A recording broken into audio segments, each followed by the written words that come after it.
Hollywood's Ozempic Secret 20. Celebrity transformations that left fans shocked. What if the most shocking celebrity transformations of the year were not signs of discipline, but warning signs of desperation? Behind the red carpets, camera flashes, and carefully staged photos. Something darker may be unfolding in Hollywood, where image is power, thinness is currency, and even the biggest stars may be changing faster than the public can understand. Some of these faces will surprise you. Others may leave you genuinely unsettled. And the deeper this list goes, the harder it becomes to look away. Before we begin, subscribe to Cine Legacy Vault Hollywood, because this channel goes beyond the headlines to uncover the pressure, the secrets, and the truths Hollywood never wants fully exposed. Oprah Winfrey. Oprah Winfrey did not become one of the most influential women in America by looking perfect. She became powerful because she made people feel seen. For decades, she built a bond with audiences that went far beyond television. She spoke about pain, shame, healing self-worth, and the lifelong struggle to feel at peace in your own body. That honesty turned her into more than a media icon. She became a mirror for millions of women who saw their own battles reflected in hers. Oprah was never just selling success. She was selling emotional truth. And that is exactly why any visible change in her appearance carries far more weight than it would for an ordinary celebrity. What makes her story so compelling now is not simply that she looks different. It is that her transformation touches a question she has wrestled with in public for years. Can anyone truly escape the pressure of image in a culture obsessed with control, youth, and thinness? Oprah has spoken openly for decades about weight discipline, setbacks, and the emotional burden attached to the scale. So when her body changes dramatically, people do not just notice the difference. They project meaning onto it. Some see discipline, others see contradiction. Still others see a woman still fighting the same war, only with higher stakes and a much larger spotlight. But let me ask you this: if even Oprah still feels pressure, what does that say about the rest of us? That is the question at the center of her story. Oprah's significance has never come from being flawless. It comes from being human in front of the world. That is why her transformation feels bigger than a headline or a before and after discussion. It touches something raw in the public imagination. She represents achievement, wisdom, power, and hard-earned self-knowledge. Yet even she appears unable to fully step outside the beauty pressures of modern culture. That is what makes this story linger. Oprah Winfrey is not simply changing physically. She is once again forcing the audience to confront the uncomfortable gap between self-acceptance as an ideal and self-acceptance as a lived reality. John Goodman. John Goodman never needed to look polished to be beloved. That was part of what made him different.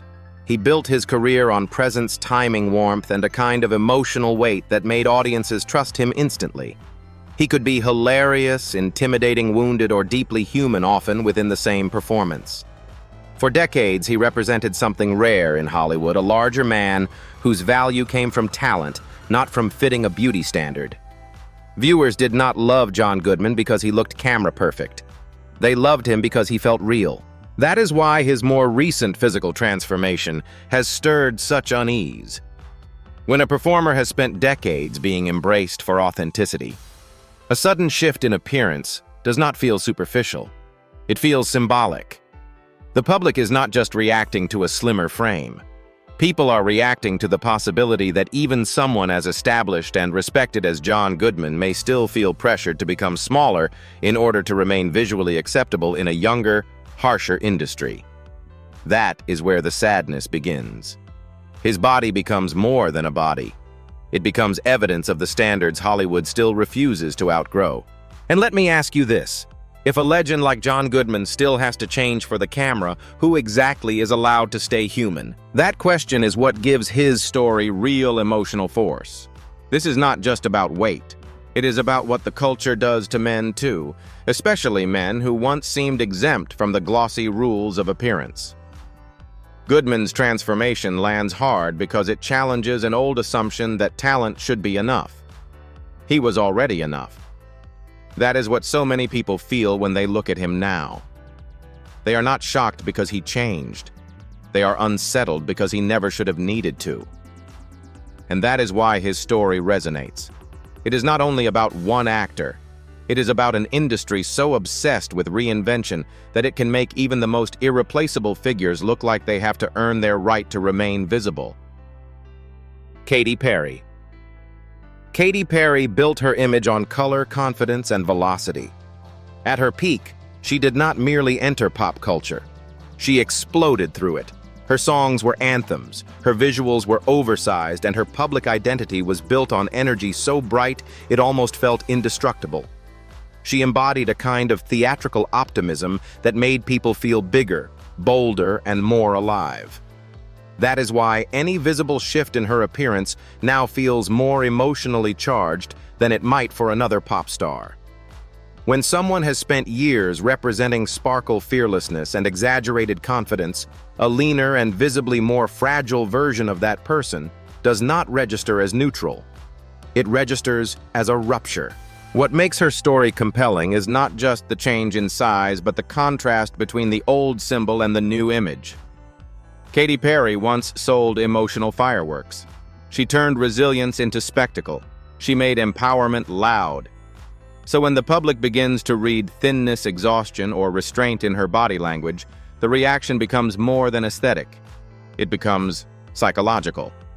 Fans are not only asking what happened to her face or frame, they are asking what kind of pressure could reach someone who once seemed to own every room she walked into. So tell me this: when a woman built on confidence starts to look diminished, are we witnessing discipline or damage? That question gives her transformation its sting.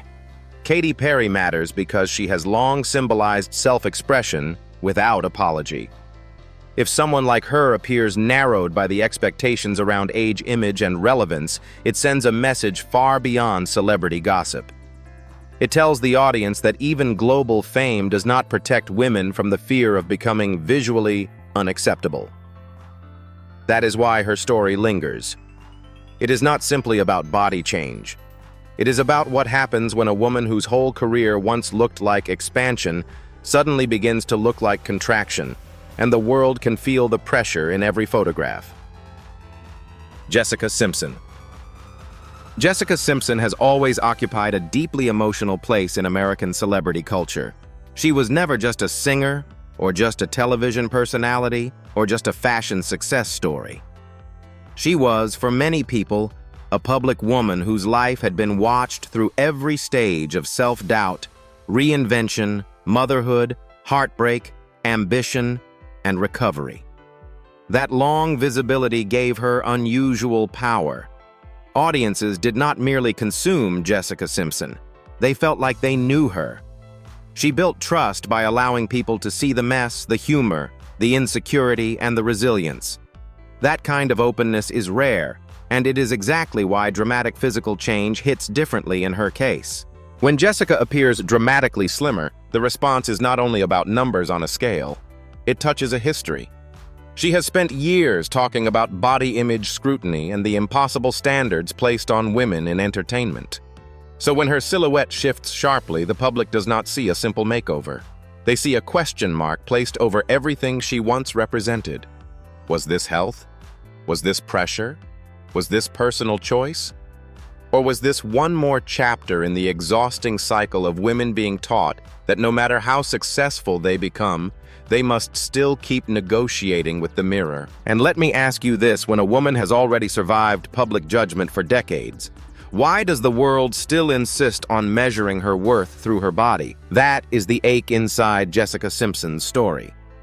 She matters because she has always looked emotionally legible to the public, and that makes every visible shift feel intimate. Her transformation resonates not because she changed, but because people can sense the cost of that change. In her case, thinness does not automatically read as victory. It reads as ambiguity. It makes people wonder what she had to fight, surrender, or silence in order to arrive there. That is why the story sticks. Jessica Simpson is not just another celebrity body under a microscope. She is a reminder that for women in Hollywood, the body is often treated like a public referendum, even after a lifetime of proving there is so much more to them than that. Sharon Osbourne. Sharon Osbourne has always had one weapon: Hollywood fears and needs at the same time honesty. She built her public image on sharp instinct survival and a refusal to pretend she was softer, sweeter, or more polished than she really was. That candor is what made her compelling for decades. She was not selling fantasy. She was selling access to the truth as she saw it. That is why her physical transformation became more than a before and after story. When Sharon changes, the public does not just watch the body. They listen for what she is willing to confess about the machinery behind it. What makes her story especially powerful is that she did not present the new thinness as a miracle. She spoke about its cost. That changes the emotional meaning entirely. Instead of joining the celebrity tradition of polished denial, she exposed the exhaustion, the discomfort, and the psychological trap that can come with chasing a smaller body. In doing so, she shifted the story from admiration to alarm. Her case resonates because it is not framed as triumph. It is framed as warning. That makes it one of the most unsettling examples in this conversation. The glamour is still there, but it has been interrupted by something harder to ignore: consequence. So, let me ask you this. When someone finally tells the truth about the price of being thin, are we brave enough to stop calling it beauty? That question is what gives Sharon Osbourne such weight in this topic. She matters because she did not simply change in public. She translated the change into a lesson about obsession damage and the seductive cruelty of celebrity standards. Her story strikes people not because she lost weight, but because she spoke aloud. The thought too many others keep hidden, that the desire to stay small can become stronger than the desire to stay well. Once that truth is spoken, the transformation stops looking glamorous. It starts looking tragic. And that is why Sharon's story stays with people. It is not just a transformation. It is a confession that turns the whole culture back on itself. Lizzo. Lizzo once seemed untouchable because she represented something larger than stardom. She was not just a singer or performer. She became a cultural position. She stood for self-acceptance in an industry that profits from insecurity, and she did it loudly, joyfully, and with enough charisma to make people believe freedom from shame might actually be possible. That is why her physical transformation has generated such emotional chaos. The public is not just reacting to a smaller body. People are reacting to what they think that smaller body means. With Lizzo, weight is never just weight. It is symbolism, expectation, and projection all tangled together. That is what makes her story uniquely painful. She spent years encouraging people to resist the rules of visibility that punish women, especially black women, for taking up space. So when she appears visibly thinner, many do not respond with neutral curiosity. They respond with confusion, anger, grief, or defensiveness. Some read it as betrayal. Others see survival. Both reactions reveal the same truth: the world never allowed her to simply exist. It turned her into an argument. That means any change she makes must now pass through a brutal public filter before it can even belong to her. So let me ask you this. When the world turns your body into a movement, how do you ever get to change without being accused of abandoning yourself? That question is the real heart of Lizzo's story. Her transformation matters because it exposes how quickly the public can demand authenticity while also punishing people for evolving. She is not just facing a beauty culture that rewards thinness. She is also facing the burden of having once symbolized resistance to that culture. That double pressure is enormous. It means any shift can look like surrender even when it may actually be exhaustion, personal choice, or emotional survival. Lizzo's story resonates because it reveals something deeper than body change. It reveals what happens when a person stops being seen as human and starts being treated as a living manifesto. At that point, even private change becomes public conflict. Amy Schumer. Amy Schumer has always understood that comedy can do more than entertain. It can puncture hypocrisy, expose discomfort, and say the thing everyone else is trying not to admit. That is what made her public voice so effective. She was willing to be crude, vulnerable, self-aware, and politically incorrect all at once, and that combination gave her unusual credibility. She did not appear to be selling perfection. She appeared to be mocking the entire machinery of it. So when she spoke openly about experimenting with weight loss medication and the toll it took on her body, the story landed with unusual force. It did not sound like brand management. It sounded like a warning from inside the machine. What makes Amy's case resonate so deeply is that she framed the experience not around glamour, but around loss. Not losing pounds, losing energy, losing ease, losing the ability to feel fully present in her own life. That difference matters. It shifts the conversation away from cosmetic outcome and toward what the body can no longer do when pushed into someone else's version of success. In her telling, the danger was not just medical. It was emotional. It was maternal. It was existential. And that is why her honesty hits harder than 1,000 polished red carpet photos. So let me ask you this. What good is becoming smaller if the life you actually care about starts shrinking with you? That question is why Amy Schumer's story matters in this conversation. She did not present herself as someone who solved a problem. She presented herself as someone who encountered a seductive answer and discovered how costly it could become. That makes her one of the most emotionally credible voices in this whole subject. She reminds audiences that body change is not automatically a happy ending, and that a cultural obsession with thinness can make people ignore whether a person still feels strong, joyful, and whole. Amy's story lingers because she chose to tell the part most people hide, not the glow-up, but the aftermath. Rebel Wilson. Rebel Wilson once turned her transformation into a story of willpower, reinvention, and control. That is part of why her case remains so emotionally complicated.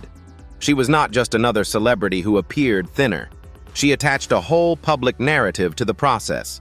Health, discipline, mindset, self-investment, a cleaner future version of herself. That language mattered because audiences did not simply watch her body change. They were asked to interpret it as a lesson. For many people, she became a motivational symbol, someone proving that major physical change could come through consistency and determination. That is exactly why later doubts cut so deeply. When the public begins to wonder whether the story was more managed than admitted, the emotional stakes rise fast. The issue is no longer just appearance. It becomes trust. If a transformation is marketed as proof of natural discipline but may have involved methods that were not fully acknowledged, then the unease shifts from curiosity to betrayal. In Rebel's case, the sting is heightened by the fact that her earlier persona had always felt accessible. She was funny, unconventional, and slightly outside the polished Hollywood mold. So when her image started aligning more closely with the very standard she once seemed to resist, people did not just see weight loss. They saw assimilation. So let me ask you this. When a person sells transformation as empowerment, what happens if the truth turns out to be more complicated than the slogan? That question sits at the center of Rebel Wilson's story. She matters because she reflects the collision between personal ambition and public messaging. Maybe the pressure was internal. Maybe it was commercial. Maybe it was both. Whatever the cause, her transformation became bigger than her body. It became a referendum on honesty, branding, and the limits of what celebrity inspiration can really promise. That is why her story lingers. It forces audiences to ask not only how someone changed, but what they were told to believe about the change, and whether Hollywood ever lets reinvention remain simple once money and image get involved. Jonah Hill. Jonah Hill has spent much of his public life in a war with visibility. Not fame itself, but the form visibility takes when your body becomes part of the joke before your talent gets to speak. That history matters. He rose in comedy while carrying the burden of being seen physically first and artistically second, and that leaves marks even when success arrives. Over time, he evolved into a more serious actor, a writer, and a director, but the public never fully stopped talking about his size. That means every shift in his appearance now carries more psychological weight than it should. It is not just a change in shape. It is another chapter in a long public negotiation between self-worth and how the world reads the body. What makes Jonah's story especially affecting is the sense of repetition. His image has changed before, but every new transformation seems to reopen the same wound. The body shrinks, the headlines intensify, and the old question returns: is this health pressure anxiety, or some attempt to finally escape the version of himself? The public froze years ago. That cycle is what gives his story its exhaustion. It feels less like reinvention and more like being trapped in an argument with your reflection while millions of strangers act like they own part of it. So let me ask you this. How do you heal your relationship with yourself when the whole world keeps treating your body like public property? That question is the emotional center of Jonah Hill's story. He matters here because his transformation does not read like simple vanity. It reads like the latest visible symptom of a deeper struggle with shame, expectation, and exposure. In his case, becoming thinner does not automatically communicate peace. Sometimes it communicates pressure. Sometimes it communicates control. And sometimes it communicates the same old panic dressed up as progress. That is why people look at him now and feel concern as much as admiration. Jonah's story is not just about physical change. It is about the cost of living in a body that fame never allowed to be private. Kourtney Kardashian. Kourtney Kardashian built her image by seeming less manufactured than the machinery around her. In a family synonymous with beauty commerce, image engineering, and relentless self-display, she often positioned herself as the one leaning toward restraint, wellness, and a more natural version of luxury. That distinction became part of her value. She was not just another famous face. She was branded as the sister most likely to reject shortcuts, embrace clean living, and sell the idea that discipline and lifestyle could do what harsher interventions promised. That is why visible physical change hits her differently than it does others. With Kourtney, the body is tied directly to ideology. What makes her story so compelling is the tension between message and suspicion. If the public thinks a celebrity has changed, people react. But if the public thinks a celebrity whose entire brand is natural may have changed through hidden intervention, the reaction becomes sharper. The emotional stakes are higher because trust is involved. Kourtney is not just being viewed as a woman whose appearance shifted. She is being read as a wellness authority whose image may no longer align with what she sells. That gap is where the drama lives. So let me ask you this: when someone profits from teaching balance, what happens if the public starts to believe the balance was never real? That question gives Kourtney Kardashian's story its charge.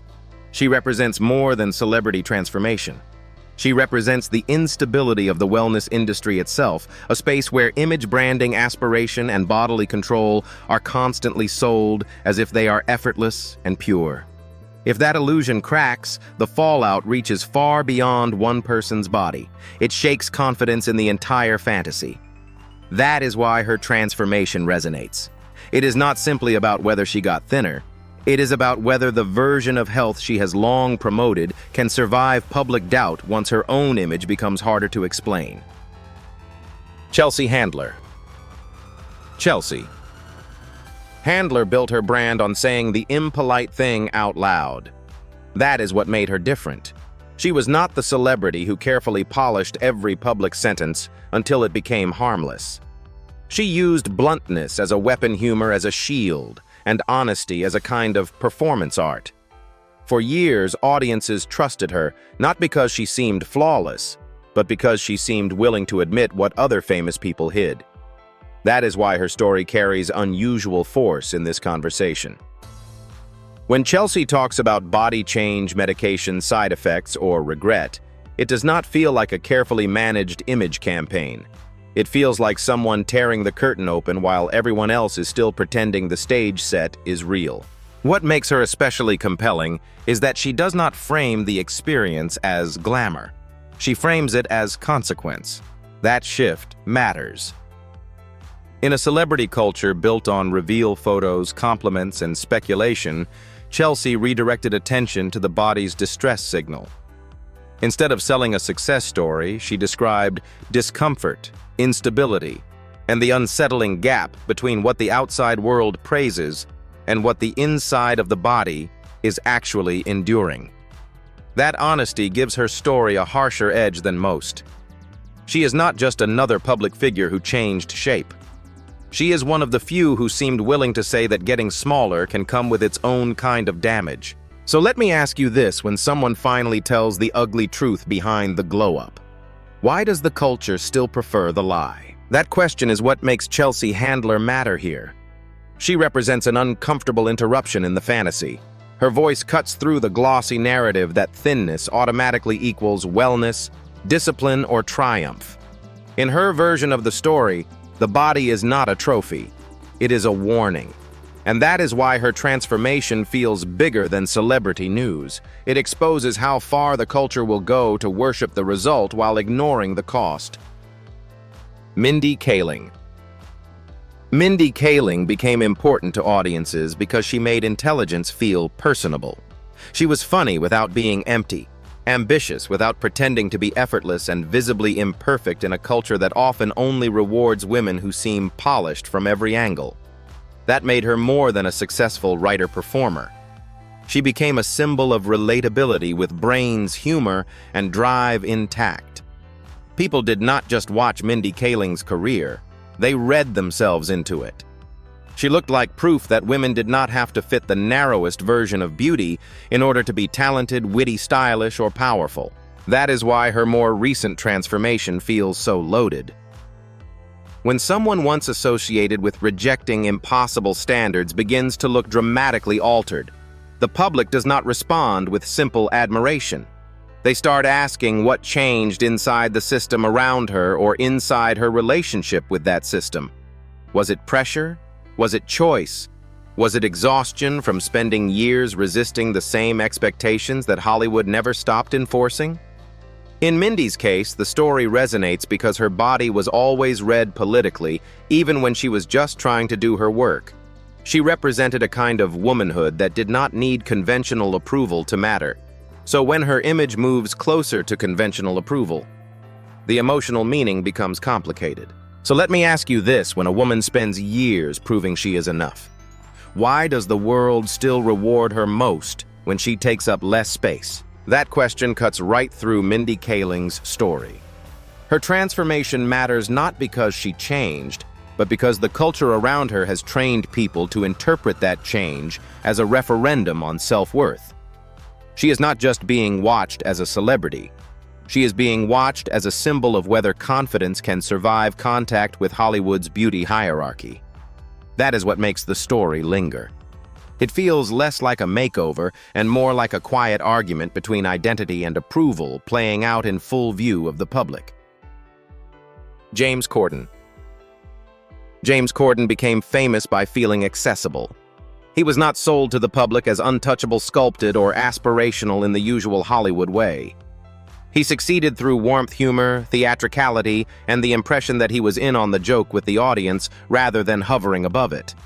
That made him valuable. He did not need to be conventionally polished to be loved. In fact, the lack of polish was part of the appeal. It made him feel human in a media landscape full of overproduced personalities. That is why his transformation lands differently from a more image-based celebrity. If someone whose whole appeal was relatability starts to look dramatically altered, the issue is no longer only the body. It becomes the collapse of a promise. Viewers start to wonder whether the person they trusted to feel ordinary has now been absorbed into the same machinery of pressure concealment and self-editing that defines the rest of Hollywood. In James's case, the emotional effect comes less from shock and more from disorientation. He once embodied ease. Now the public reads strain into the picture. That shift matters because it changes not only what people see, but what they think they were seeing all along. So let me ask you this. If even the regular guy gets pulled into the same image panic, was the industry ever leaving room for realness at all? That question is what gives James Corden's story its sting. His transformation does not just touch on appearance, it touches on trust persona and the cost of staying visible in a system that keeps tightening its standards. When someone who was loved for seeming unmanufactured begins to look carefully managed, the audience feels the loss immediately. The story resonates because it exposes a hard truth. Hollywood does not just pressure the glamorous, it pressures anyone who wants to remain in frame. Scott Disick. Scott Disick built his celebrity identity on performance, but not the kind that belongs to actors or singers. His performance was persona. He was sharp, performatively detached, self-aware, funny, arrogant, and often just unstable enough to make reality television feel dangerous around him. That made him memorable. He was never merely a supporting figure in a larger family empire. He became his own form of spectacle, one built on charm, chaos, and the ability to keep people watching, even when they knew they probably shouldn't. That kind of fame is uniquely precarious because it depends on staying visible while also staying interesting. That is what makes his transformation so disturbing. If a person's whole celebrity currency comes from seeming alive, mischievous, and unpredictable, then visible thinning, fatigue, or emotional flattening can feel like more than aging. It can feel like the light source itself is dimming. The audience is not just reacting to a face that has changed. They are reacting to a character who seems to have lost some of the excess that once kept him vivid. With Scott, the fear is not simply physical decline. It is the sense that someone who once turned the room toward him now looks as if he is withdrawing from the room altogether. So let me ask you this. What happens when a man who built himself out of charisma starts to look like he no longer has the strength to perform it? That question sits at the center of Scott Disick's story. He matters here because he shows how fragile image can become when relevance, family, branding, aging, and insecurity all collide. For someone whose fame was always tied to being watched, a transformation that makes people worry instead of gawk changes everything. It exposes the darker side of reality television culture. The camera does not just capture decline. Sometimes it helps produce the pressure that accelerates it. And that is why his story feels less like gossip and more like erosion happening in public. Josh Gad. Josh Gad has always carried a likable, quick-moving kind of energy. His appeal was never based on looking severe, sculpted, or impossibly controlled. It came from humor, warmth, timing, and the sense that he understood how to make himself emotionally available to an audience without overworking the moment. That made him one of those performers people tend to root for instinctively. He felt approachable. He felt like someone whose public presence still contained a real person rather than a perfect machine. That is why his openness about weight loss and medication lands in a different emotional register. Instead of feeding the usual fantasy of total control, he introduced complexity. He talked about change, but he also talked about what medication cannot solve by itself. That distinction matters. In a culture that keeps trying to turn every visible transformation into proof of discipline or proof of collapse. Josh's story introduces a third possibility, that body change can be both helpful and incomplete at the same time. It can alter the outside while leaving the more complicated relationship with food, comfort, identity, and emotional need still unresolved. So let me ask you this. If a drug can change the body but not heal the habits or loneliness beneath it, what are we really calling transformation? That question is what makes Josh Gad interesting in this broader conversation. He is not simply a cautionary tale or a miracle story. He sits in the uncomfortable middle where many real people actually live. His experience suggests that public honesty matters because it gives audiences something rarer than inspiration. It gives them proportion. Instead of pretending the body can be fixed in one dramatic reveal, his story points toward something messier and more believable. Change may happen, relief may happen, but deeper repair is slower, harder, and less photogenic. That is what makes his story worth paying attention to. It sounds less like fantasy and more like adulthood. Gabriel Iglesias. Gabriel Iglesias built an extraordinary career by making people feel comfortable in his presence. He did not create comedy from distance or coldness. He built it from rhythm, personality, self-awareness, and the ability to turn his own life into something communal. His size was always part of the public image, yes, but never in a way that erased his craft. He transformed it into timing, voice, metaphor, and warmth. Audiences loved him, not because he fit a standard, but because he made room for people inside his world. That kind of bond matters when body change enters the story. Fans are not just seeing a comedian weigh less, they are seeing a familiar figure become visually unfamiliar. What makes Gabriel's case resonate is that he spoke about the process in a way that complicated the fantasy. He did not frame it like a perfect solution. He described rapid change disappointment and the feeling that what was disappearing was not only fat, but strength. That detail changes everything. It turns weight loss into something less triumphant and more fragile. In a culture that praises smaller bodies automatically, his account reintroduces a crucial idea. Not all weight loss feels like health from the inside. Sometimes it can feel like depletion. So let me ask you this: when the scale moves in the right direction, but the body feels weaker, what exactly are we celebrating? That question makes Gabriel Iglesias matter in this discussion. He reminds the audience that body transformation is not one emotion. It can be hope relief, frustration, discomfort, and confusion all at once. His story pushes back against the simple narrative that thinner always means better. For someone whose connection with the public has always depended on relatability and spirit, that honesty carries real weight. It tells people something many need to hear. Visible change can happen fast, but that does not mean the body is happier, stronger, or more at peace. Rosie O'Donnell. Rosie O'Donnell has never occupied celebrity culture gently. She has always brought force, conviction, and a distinctly unsmoothed kind of public presence. For decades, she has moved through comedy, television, politics, and activism with the energy of someone who would rather risk backlash than disappear into approval. That gives her a different kind of authority. Rosie does not feel manufactured, and because of that, people often listen to her with a different kind of seriousness when she talks about health, aging, or medical decisions. Her story matters not because she fits the Hollywood fantasy, but because she has so often stood outside it while still being impossible to ignore. That is why any conversation about medication, body change, or visible transformation around Rosie lands differently. She is not coming from the posture of someone trying to look aspirational in the conventional celebrity sense. She is coming from survival management and the realities of a body that has lived through time, stress, and public scrutiny. That changes the tone entirely. Instead of feeding the fantasy that every transformation is cosmetic, her case points towards something more grounded: the complicated overlap between medicine, aging, public perception, and self-preservation. That makes the story less flashy, but in many ways more revealing. So let me ask you this: when a body changes for medical reasons in a culture obsessed with beauty, why does the public still rush to read it as vanity? That question is what gives Rosie O'Donnell's story its power. She reminds people that not every visible shift belongs inside the usual celebrity template of image obsession.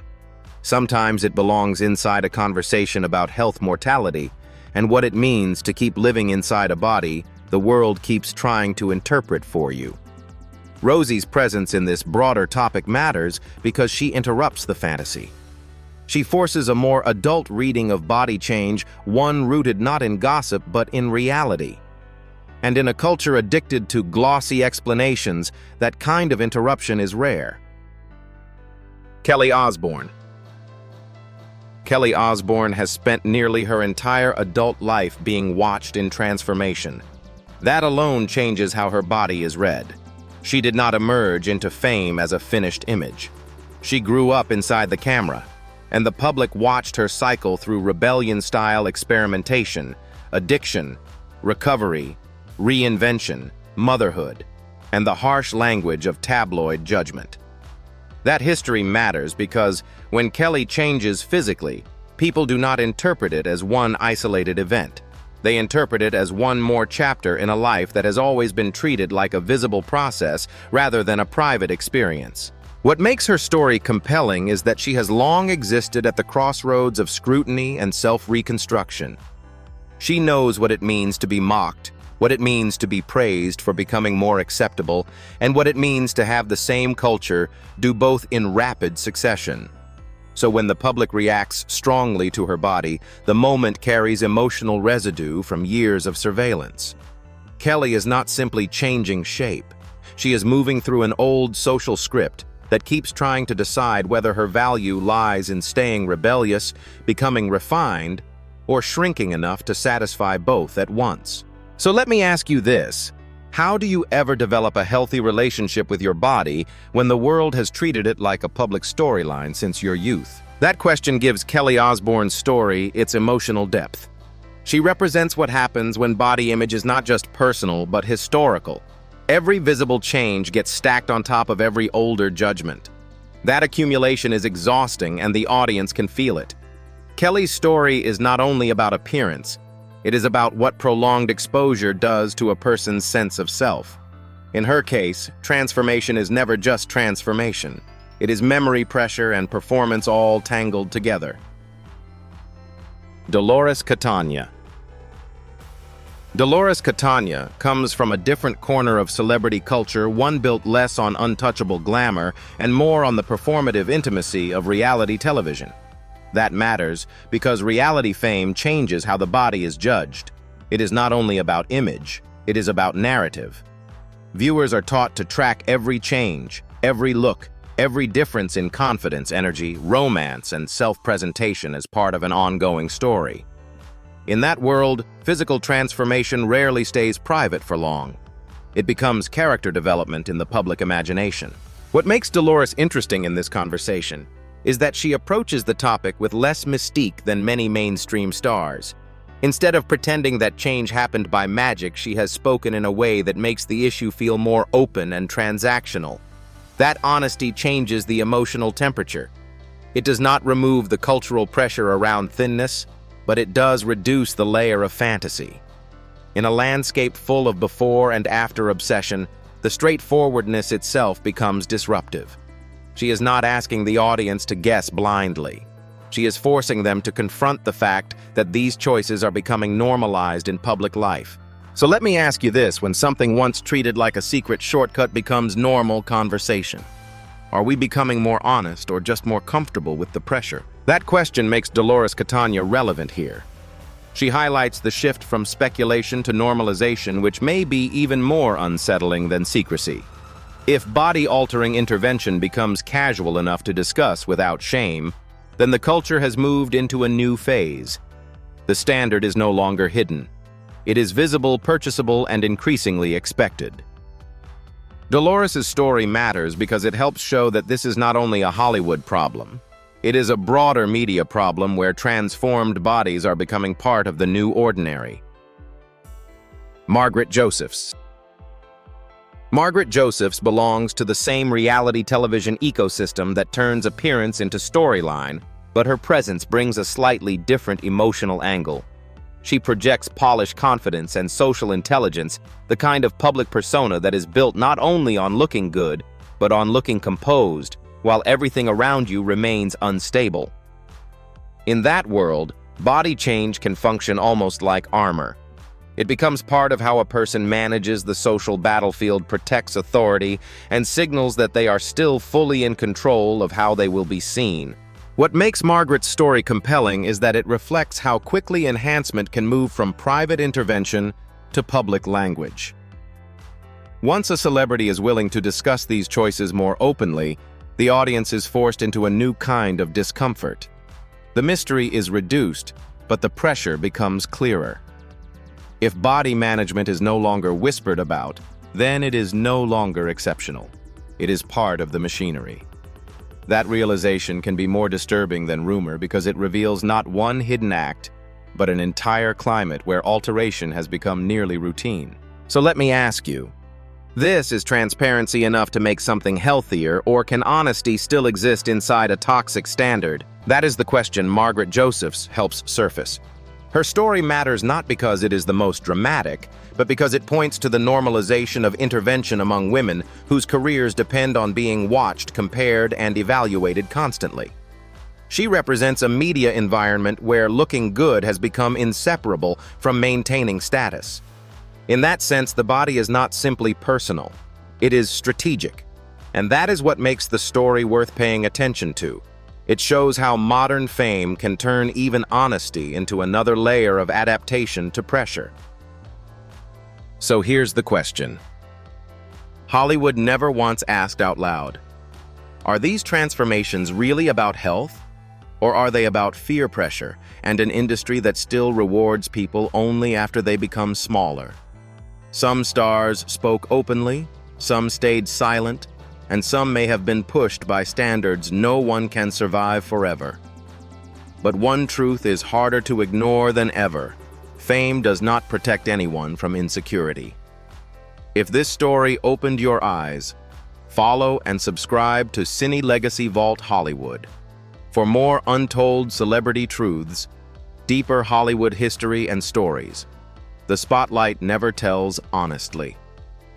And now tell us in the comments, is Hollywood chasing beauty or destroying identity?